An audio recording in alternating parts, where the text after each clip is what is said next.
Shamarran baay'een saalquunnamtii gaggeessuuf iddoo ifaarraa iddoo dukkanaa filatu.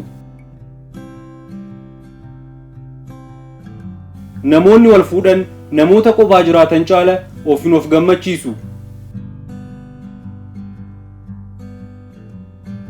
Dubartoonni yoo xiqqaate torbanitti si'a tokko saalquunnamtii gaggeessan marsaa lagu sirrataa qabu. Saalquunnamtii gaggeessuun dhukkuba kaansarii fi dhiibbaa dhiigaa namarraa dhorka. Qaamni dhiiraa tokko yoo xiqqaate guyyaatti si'a 11 ni dhaabbata. 11 keessaa 9 halkan keessa.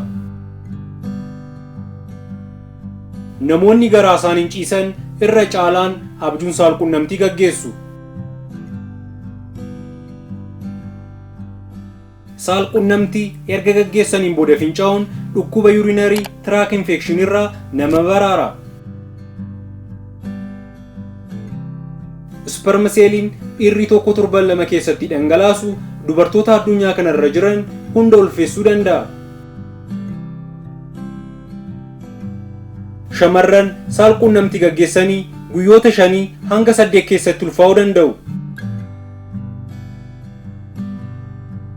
Dubartiin tokko of gammachiisuun daqiiqaa 4 keessatti fedhii ishee xumurtu saalquunnamtii gaggeessuun daqiiqaa 10 hanga 20tti fudhata.